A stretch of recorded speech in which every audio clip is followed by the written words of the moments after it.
So let's get started with the first person who's going to introduce himself and start us off. Here's my co-author, Mark Thomas. Mark. Good evening. I'm the other writer, as Peter said, Mark Thomas. First thing everyone says when I've told them about Never Going Back is that the book couldn't be more topical. Problem with that was when do we stop writing, really? We chose to stop in early May, and thankfully the direction of travel since then remains pretty much as forecast in the book. That said, as Peter was alluding to, this week would have given us enough material to write another book, maybe Never Going Back 2, or Never Going Back, or Never Going Back the sequel. Anyway, the headlines since just Monday have seen me updating this presentation daily. It's felt a bit like a 24-hour rolling news service, to be honest with you. But here are some of those headlines. Bosses aren't banking on a return to the office. Workers at odds with bosses over returning to the office. Bosses prepare to burst the working from home dream. Nearly 6 million jobs could move overseas thanks to remote working. Home working laws will be company specific to prevent zombie nation. Whitewall leaks suggest long-term home working here to stay. Well, what do these headlines have in common? It seems to me almost all of them make out that bad news is on the way. Even the last one suggests a leak, which makes it seem like it's something the government ought to hide. And it makes me wonder whether we're so acclimatized to bad news that even when we're on the cusp of something potentially good, this hybrid working revolution that so many of us want, we still feel bad. And it's still being presented as bosses versus workers, as something that's adversarial. Why not the happier working revolution with bosses and workers together? June was always going to be, I predicted, I believe, the crunch month when it comes to decisions about working from home. So in a bid to set the scene for today's webinar, let's drill down into some of those headlines and see what they really mean, because they're not all as negative when you read the articles and think about them as the headlines suggest. So bosses aren't banking on a return to the office, said the Daily Mail on Monday, as No Freedom Day neared. It talked about how the plans of city firms to scale back working from home had been scuppered. And many of these city firms, according to the Mail, have said that they're going to push back return dates, presumably because of holidays, back to as long as September. Some of the banks, mainly the UK banks, were set to embrace hybrid working. So, you know, their plans haven't changed. While often the American-based banks were set to take a harder line, so the article says. And I thought it was an interesting turn of phrase, harder line, as if allowing home working is a kind of softer line, which certainly made me think. Some of these city firms who are taking a softer line are proposing to convert their workplaces into flats, and I'm sure fellow speaker Chris Hood may have something to say about that. Another piece that appeared also on Monday was headlined, "It's time to worry about workers' reluctance to return to the office." An article by former Trade Minister Lord Price, who's founded the career development company WorkOwl. And reading between the lines of the Happy at Work survey that he carries out on a regular basis, it actually implies that current levels of work happiness are high, you know, quite extraordinary really in the pandemic. But he asks, should we be concerned that 80% of people would like to spend some or all of their time working from home? And he says yes, because, you know, now he and some of his team are back at work.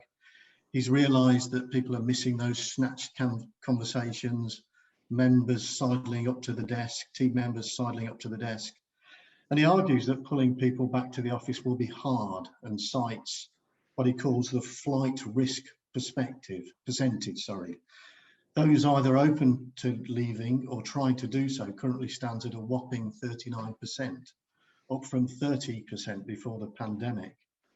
And he argues that returning to the office is good for business, but building the new future will not be straightforward. Expect a bumpy ride, he says.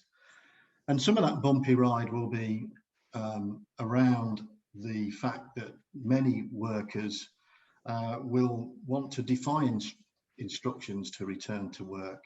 And some experts have argued that this could lead to a resignation boom. So, you know, that's something we have to watch out for. The commitment to home working is certainly backed by numbers. The ONS figures released on Monday show that the proportion of working adults who did any work from home in 2020 increased from 37% on average from 27% in 2019. And of working adults currently home working, 85% wanted to use a hybrid approach going forward. Businesses were less clear, with just a third stating they were not sure. Another headline that caught my eye that Peter alluded to was the headline, nearly 6 million jobs could move overseas. And this was one interpretation of a new report from Tony Blair's modestly named Institute for Global Change. And he talks about the concept of anywhere jobs, which, you know, could now affect professional white collar jobs that can be done anywhere in the world potentially. And today, almost 1 in 5 workers, his institute argues, could have an anywhere job. But when you read the report, it's actually quite a positive report because, of course, we have the opportunity of, you know, people, you know, it's a double-edged thing, and we have the opportunities of getting global work in other parts of the world. But he recommends 3 things really that to enable us to be fit for this future: strengthening the support infrastructure, designing new forms of skills and retraining, and renewing the social contract to support a more mobile, flexible world of work, which is something we can perhaps talk about later. And as Peter mentioned, you know, from yesterday, the government seems to be going back to a different perspective to that they had right at the beginning of the pandemic. There was an article that said Whitehall leak suggests long-term home working, and that ministers are mulling proposal to keep home working for the long term after a Whitehall paper recommended a hybrid approach. And today it was announced, or it was trailed, that a default right to work from home could be enshrined in law under plans being considered by ministers. So all of that, I think, provides interesting context to what the other speakers are saying, and very much brings us up to date with where we got to with the book. And I think the message, we're never going back, is still very much correct. Okay, thanks, Mark. That's got us off to a good start. I'll just follow on with my perspective on the future of work, which is something I've been looking at for the last 30 years or so.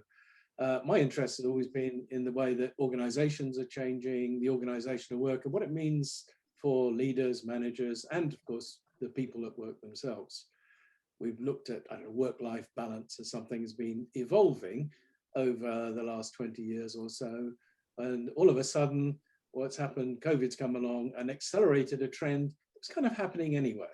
We were talking about more of a gig economy, people having more control over not just when and where they work, but kind of how they work as well. People being maybe given more responsibility, people being measured on results rather than just presenteeism. So that trend towards treating individuals actually more like adults rather than like children was happening anyway. Well, clearly what happened in March last year was that all of a sudden managers were forced to trust people working from home, whether they were suspicious or not about how much work they get done, they were pleasantly surprised, because what happened was people didn't just sit and watch television all day. They actually got on, and in many cases were much more productive than they had been traveling to the office. And of course, it started to occur to people that maybe they've been stuck in a bit of a rut, the old way of doing things. People particularly having a long commute every day to a city centre office. They were spending a significant portion of their time getting stressed out in a pattern of work that kind of was no longer relevant in the 21st century, because we've now got technology that allows people to work more virtually. Here we are on Zoom, doing something like this that a year or so ago would have been a physical book launch. I'm sorry you don't get your glass of wine and your nibbles this time. You have to provide your own. So there are some disadvantages of doing things virtually. But we found that the number of advantages of doing things virtually are outweighing the disadvantages significantly. So a lot of people have discovered the benefits for themselves of working remotely. Partly, it's not just a question of location, it's also a question of taking responsibility, having control. One of the things that people say often that, oh, well, people get stressed out because of the problems of being isolated and working at home. And certainly isolation is an issue, but a lot of stress often comes from people feeling that they're not in control of their own lives, that they're having to rush around at somebody else's request. And the great thing about the pandemic is it's forced managers to have to let go, to trust people, to allow them to get on and work in their own way. So what we were looking at as good leadership practice anyway, which is empowering people rather than trying to control them, was a move that was happening, and it's just got accelerated, as I say, over the last year. So now managers are forced to measure people more on results. You can't stand over them and micromanage. So they're now agreeing results with people, letting them get on and work in their own way. And for many people, that's given them a kind of new lease of life. They've realized, it was really funny when the first lockdown happened and the government said, oh, you're allowed to take an hour a day of exercise. You know, people thought, well, that's a good idea. I tell you what, I'll take a break at lunchtime and have a little walk outside. They suddenly thought, why didn't I do this when I was working before? I would, you know, I'd sit at my desk and have a sandwich, or I'd be in the middle of a meeting or something. Actually, I'm much fresher if I take an hour off in the middle of the day and get a bit of fresh air. And I actually sit in the garden. I can hear the birds, you know, particularly if there are no aeroplanes going overhead. And people discovered that there was actually a new way of living their working life and integrating it with the rest of their life. Now, the downside of that is, of course, for those people who have difficulty turning off from work, you know, they potentially were working longer hours and work was invading their home. So people have had to get used to that. And managers have had to get used to using the technology to help continue the social contact with people. What happened in the past was people would kind of get together physically in an office, and because they worked together, they kind of chatted, went to coffee, had lunch together, maybe had a drink after work.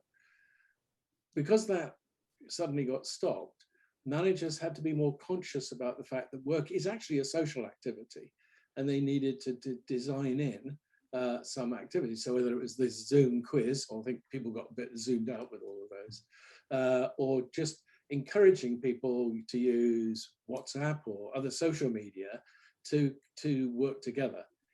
Quite a few people have reported back that actually teamwork has improved as a result of being a virtual team rather than being a physical team, because people have had to more consciously put effort into it. So one of the things we found in gathering data for the book is a wealth of evidence that says that people report that they are more productive, and their managers say that they're more productive as well. That the whole way of working, not being fully locked down all the time, that doesn't suit most people. Most people like a bit of human contact, but individuals being able to move to this hybrid way of working, where they can work when they're effective, meet people face to face when they need to, but work at home when they want to. That's clearly looking to be the future. And as Mark said, now it's becoming it's going up the political agenda. It's being something that's being considered much more seriously, as opposed to it just being a little bit of a peripheral thing.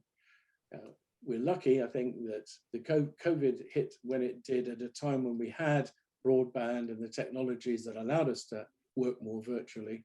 And hence, I think we are never going back to the old way of doing things. Hence the book, hence the title, and hence that's our conclusion. Right, talking of politicians, I think we should move on. Mark, you maybe introduce our next panelist. Yes, Nicholas Rushton is one of the country's leading local politicians. He's been leader of Leicestershire County Council for nearly 10 years and leads on key issues such as strategic affairs, external relations and economic development. Nick was interviewed for a case study in the book, and in that case study he said that he believes that the change in working practices brought about by the pandemic could be good for democracy, although maybe not. How do you feel now, Nick? Well, thanks for inviting me along. So just for the record, obviously I'm the leader of Leicestershire County Council. We're a Conservative controlled authority. We had an election in May where I increased my majority, and we employ around 6,000 odd people.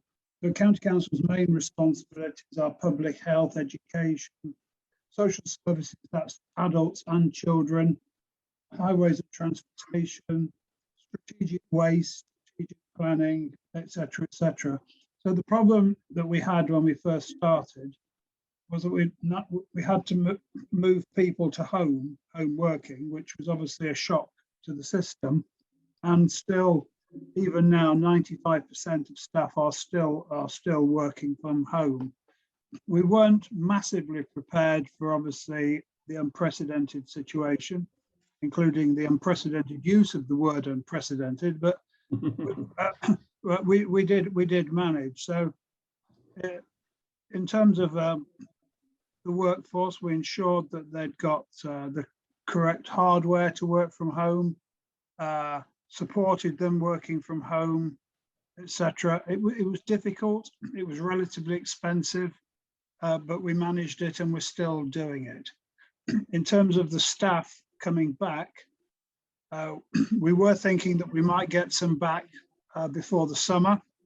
We're not compelling them to come back. Some, I think, will continue to work from home, and we'll have to just alter our way of working in terms of desks, etc., and whether or not they share desks. We've got a whole strategy now called the Future of Work, and we've got another strategy, the Future of County Hall, because if a lot of people don't come back to County Hall, we've obviously got this huge, great big building that used to house all these people, which we now need to think what we can do with. And instead of going the old-fashioned way, or one of the ways to monitor staff is like, you can like screen watch them, you can monitor how many times they input things on computers. All of that I think is, excuse me, my wife's phone. Hang on. This is, of course, always a problem. Sorry about that. That'll be my mother calling me to collect something. Anyway, I'm sorry about that. So in terms of doing that, we're not going to do that. What we're going to do with staff working from home is, as you said, I think it was you, Peter, that you just monitor performance, because we don't really mind where they work from. In fact, some will prefer to stay at home forever. We just want to monitor performance and encourage people to do the best they can where they are. Obviously, some struggle. Sorry about that. Hang on. Can't give it to anyone, it's only me here. So that's what we're going to do with staff, and some will come back in the longer term and some will not. During the pandemic, what we found was that briefings and meetings for members, now this is different to how we work. I've got 55 elected members, worked quite well. So more members turned up for briefings and stuff because they didn't have to drive in from, so the longest drive into County Hall, which is in the centre of the county, is probably 60 miles for some people round trip. So when we started doing virtual meetings, we noticed a greater input from elected members. Some struggled to start with, so immediately as soon as we could, we equipped every member with a Microsoft Surface Pro laptop, printer, mouse, headphones, all that sort of stuff. And more members have actually engaged on the day-to-day business of the county council. And we thought going forward, we could continue that. And I was hoping we could for these so-called, I think when I described it to either you, Peter, or you, Mark, blended meetings where some members who want to come in and do the social interaction could, and those that don't want to don't have to.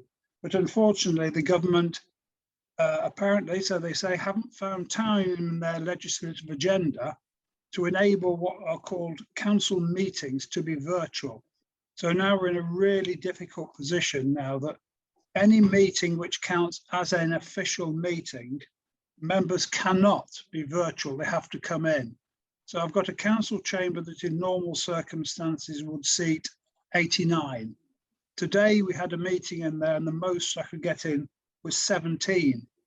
A, because of some of the way it's set out, but also this 2 metre distancing and stuff. So it's been a disappointment as an elected member that the government didn't change the legislation to enable virtual meetings. And that would have helped, especially as I'm trying to encourage younger people to stand. I'm trying to encourage a more diverse person to stand. And also, another difficulty is a lot of my members are elderly, so they quite like some of the blended hybrid meetings. But at the moment, we haven't got the opportunity for hybrid meetings, so any real meeting has to be in person. And it is expensive to rent rooms. So I've got a council chamber at seats 89. I've got a full council now coming up on July 7th. I've got 55 members to come in. I cannot have it at County Hall, so I'm having to hire places like maybe the Leicester Racecourse have a huge big room. Maybe the old the last one we did at the Radisson Blue, where they've got huge big rooms. We've done one at the university where they've got huge big rooms. And in my view, it would have been better had the government had found time to enable the legislation for blended meetings or virtual meetings. There was a court case where somebody took it to the High Court to find out what the definition of a meeting is. And unfortunately, the High Court found against us. So at the moment, just to summarise, staff are happy. The ones that want to come back will be allowed to come back. We will deal with the future of the County Hall by shutting satellite offices and bringing stuff in. But the big problem at the moment is members cannot take advantage of that when it's a so-called meeting.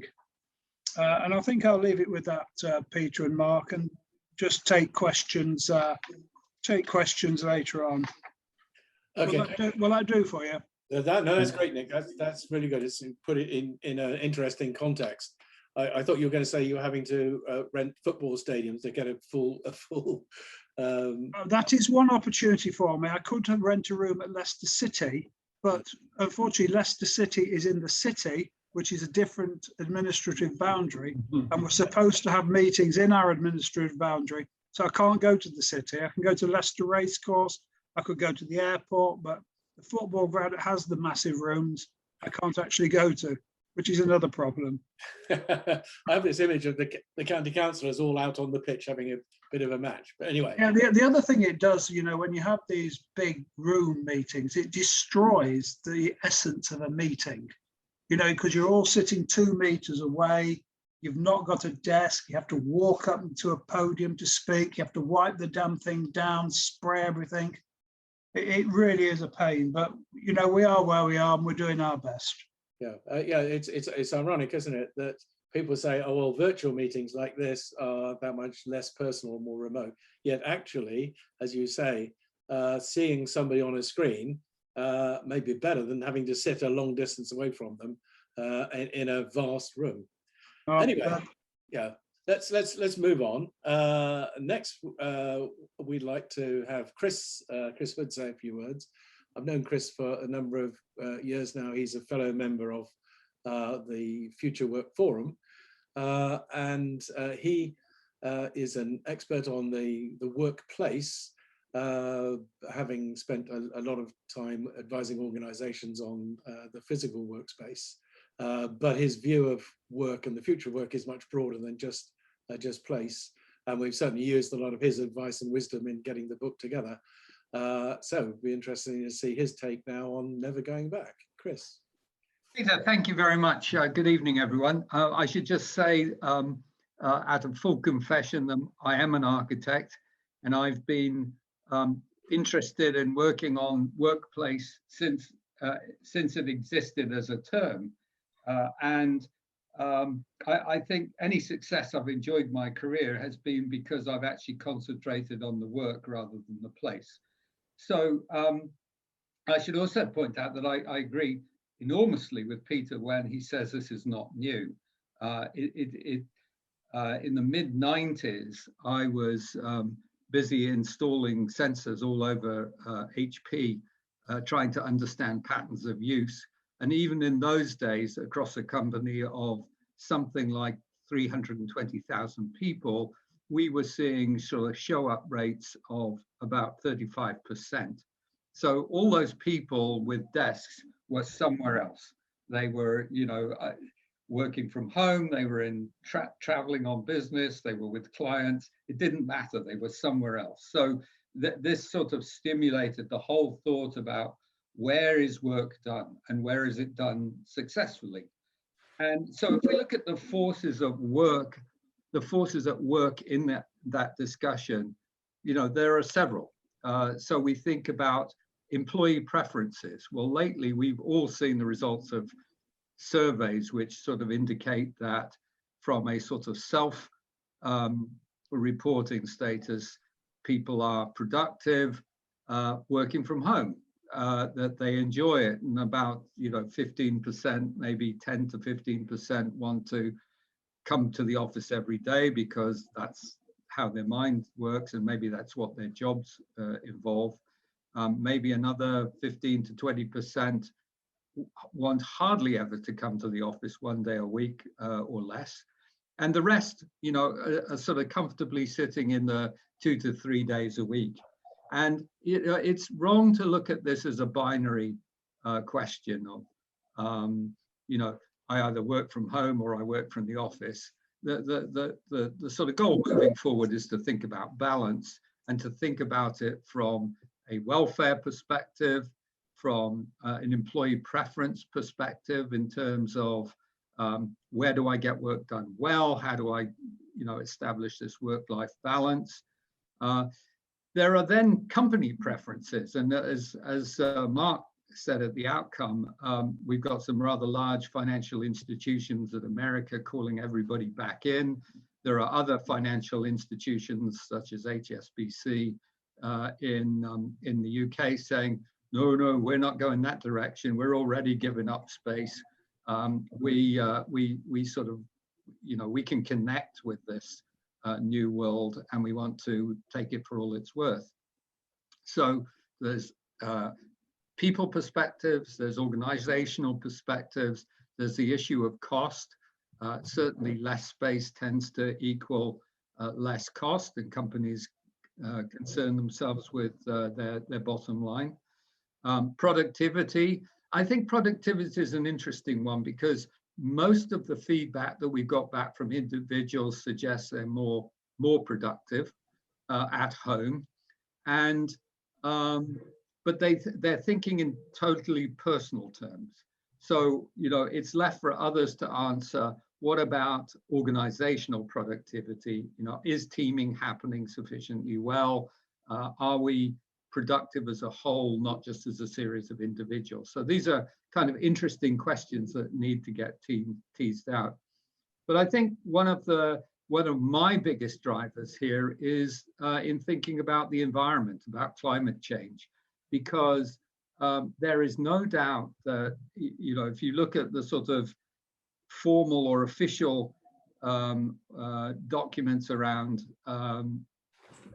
global warming or climate change, I should say, 39% of greenhouse gas emissions come from buildings, either embedded or operational carbon. There's another, I forget exactly what it is, it's about 7 or 8% are associated with transportation. So you put those two numbers together and figure out that the workplace certainly has a high component of those buildings, and it has a component of the travel. And therefore, there is an inherent opportunity in this conversation to do something that is good for the planet. That if we seize this moment where we are really trying to effectively combat climate change, this is a great opportunity. And it's a great opportunity if we do this well. It means we can shrink the size of our office footprints.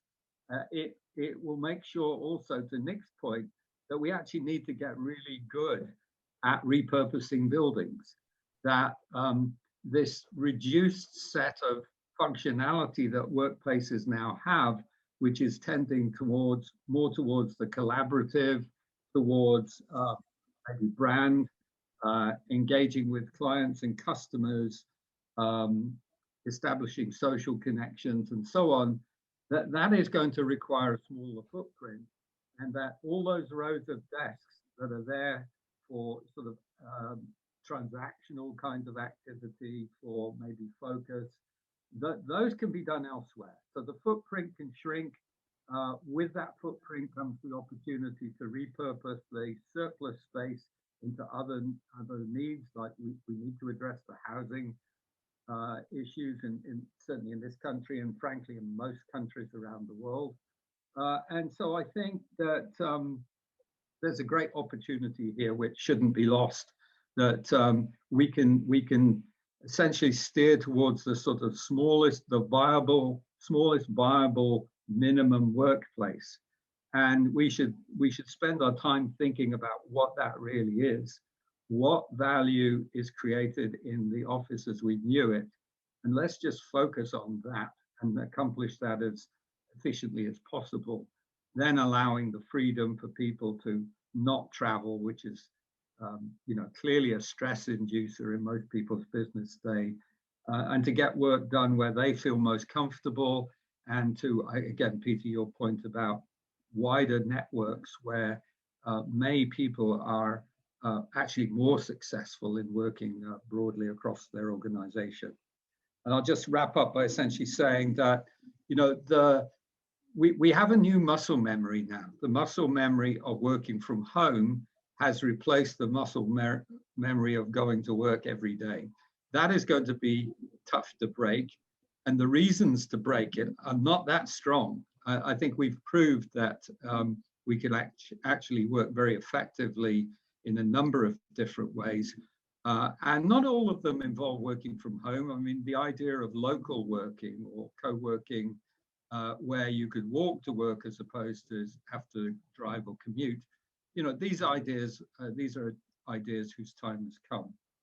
So the challenge now, I think, is to make the workplace effective, but decide on what the reduced functional set of things that we really need to take care of, that the office is uniquely qualified to deliver.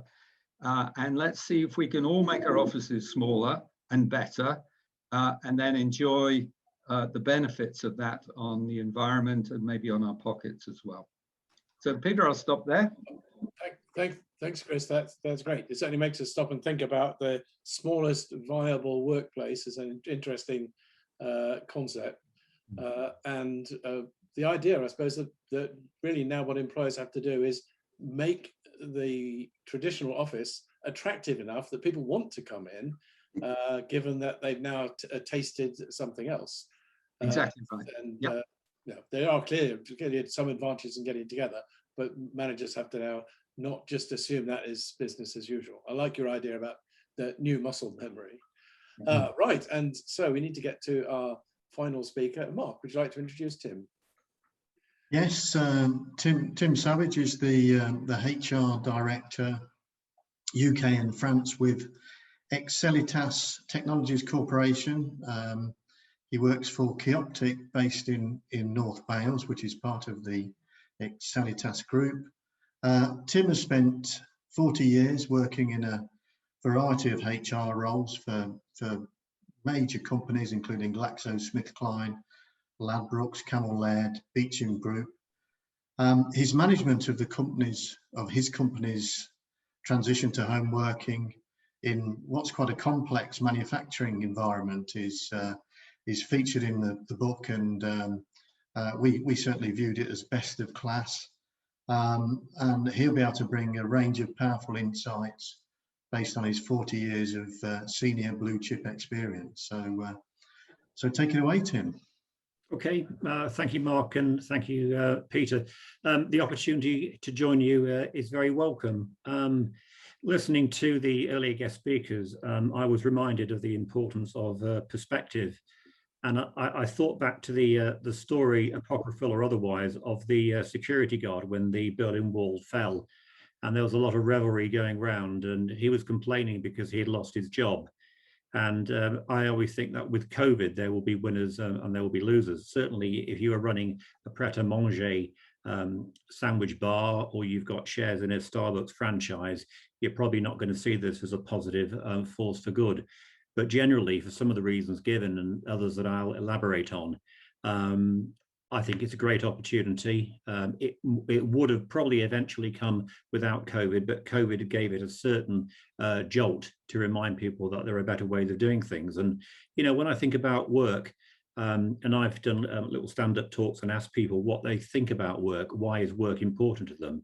Once we get the obvious things out of the way, such as money, people really do appreciate why work is so good, and they talk about it gives them purpose, it introduces them to new people, it gives them a sense of achievement, it makes them role models for their children.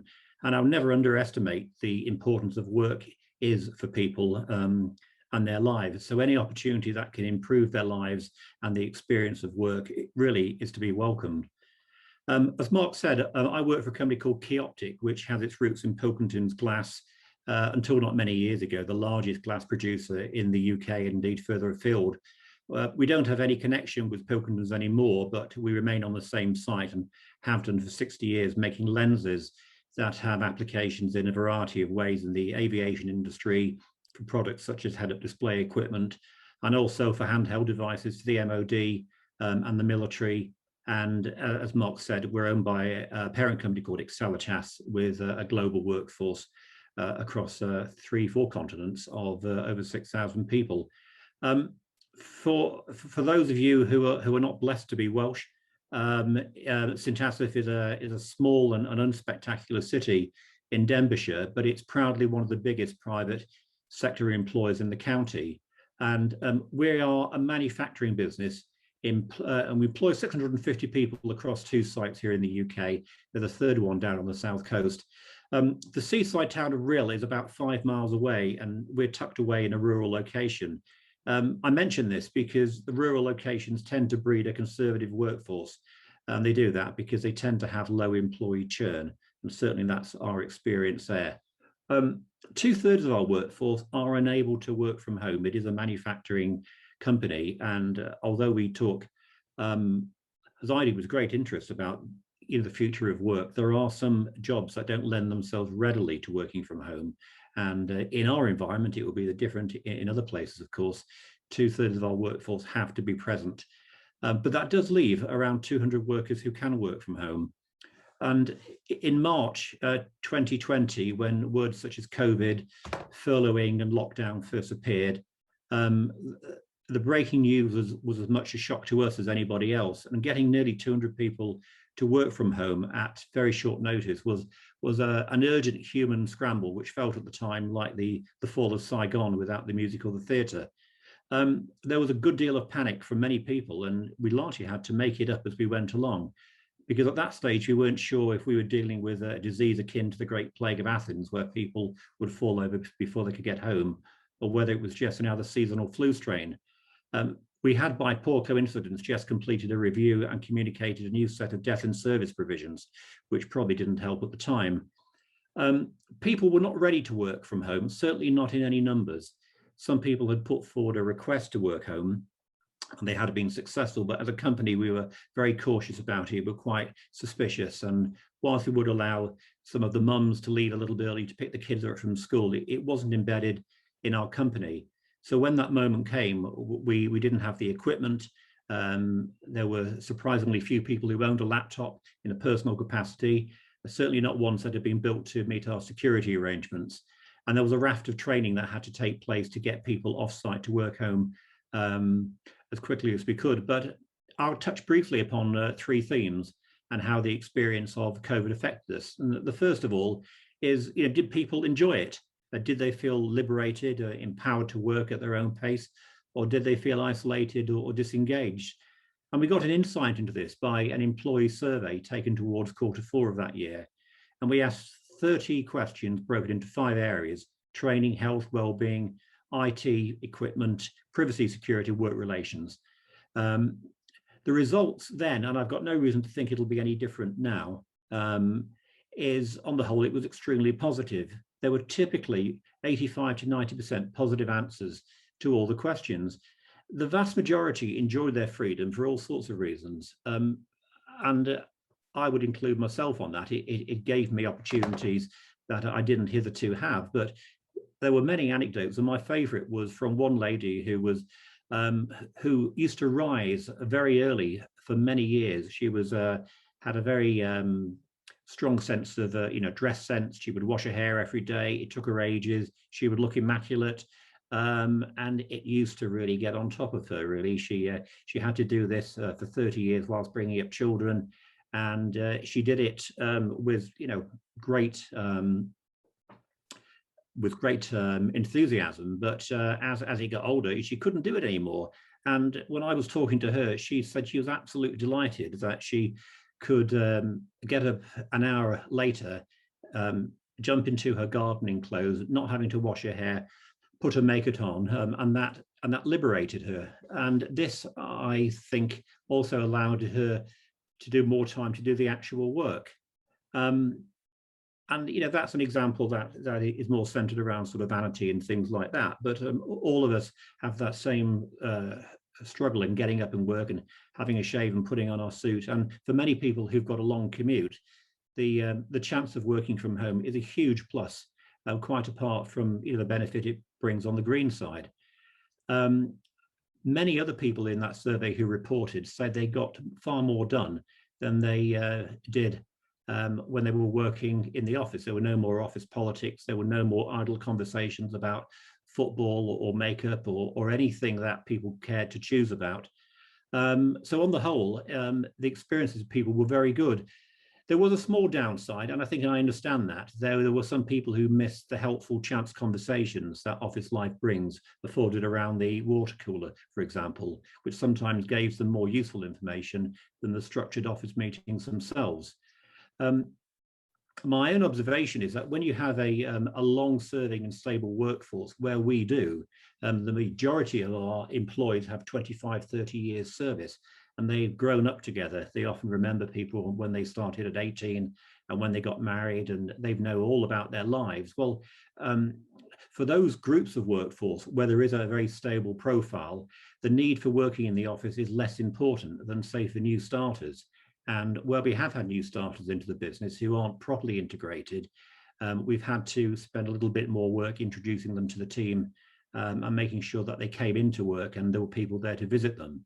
So the profile of workers, their age, their service, etc., may well see different results skew differently in a survey with other companies.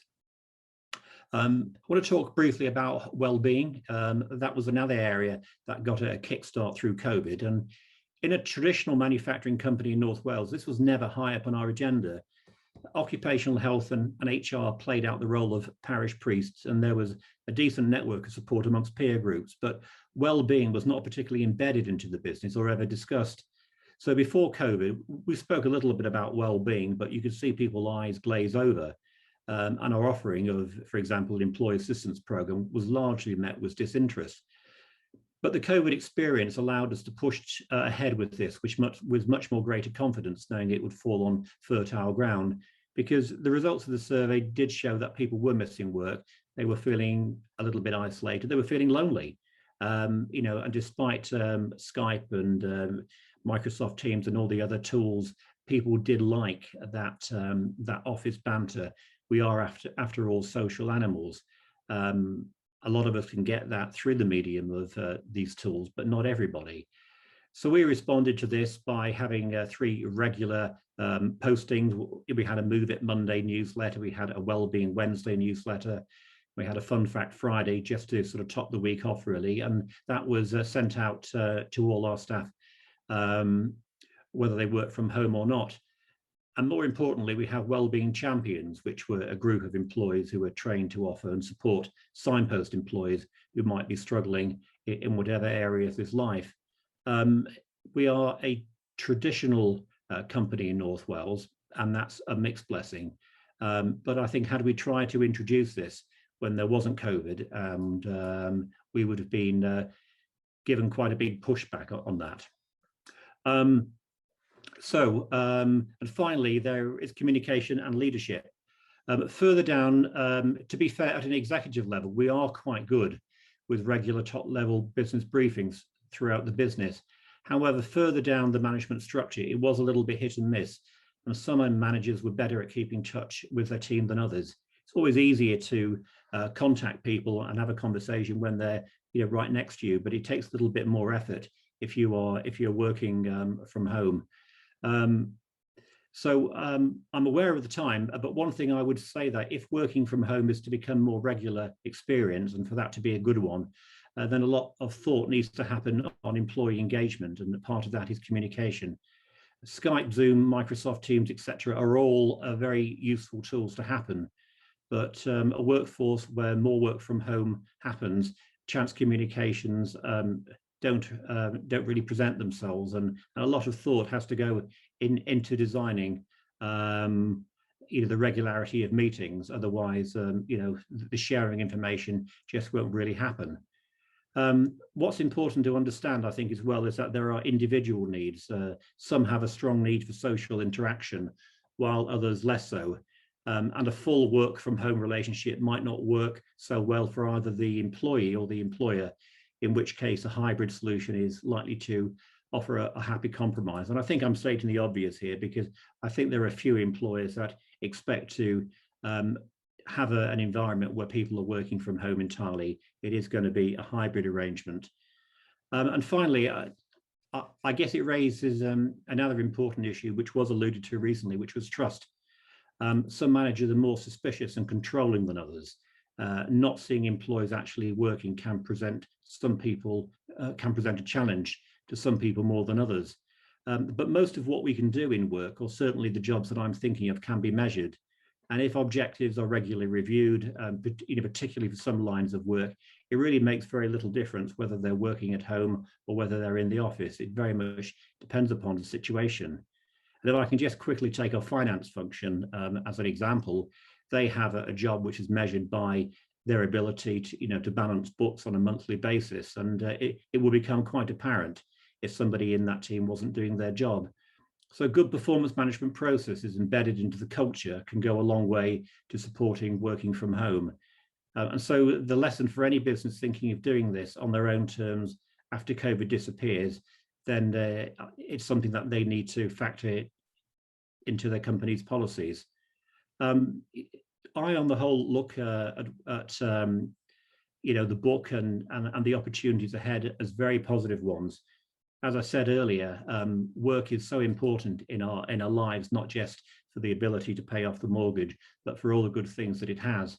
And we can look back at our own working careers and think of some of the grueling challenges we had in getting to work on time, and not being able to do work in the evening because we didn't have access to company laptops or the network or so. So I think COVID is a big modern event. It's changed the direction of travel, forcing employers to adapt and move out of their comfort zone. And one of the things I can say about our company, as conservative as it was, it is now given the company the confidence to go ahead into this hybrid model that was referred to sooner. The way that the group has left it is that they've left every individual company, or company and country in the group, to do what they think is right according to well, a whole variety of things, including local legislation. But they've given a mandate that moving forward, all employees who are able to work from home would have the right to request work 2 days per week. If they want to work more than 2 days a week, and some people will, that has to be approved at a senior level. Personally, I don't think that's a bad starting position. I might have looked to push it to 3 days a week, because I'm convinced that people can comfortably integrate into the business, meet colleagues, do all the face-to-face stuff, and still work from home 3 days a week. But 2 days a week is where we're starting, and that will be reviewed in 12 months' time. And that's it from me. I'm aware of the time, so I hope I haven't gone over too much. So thank you very much, and of course happy to take questions if and when they come. Thank you. Okay, that's brilliant, Tim. Thank you very much.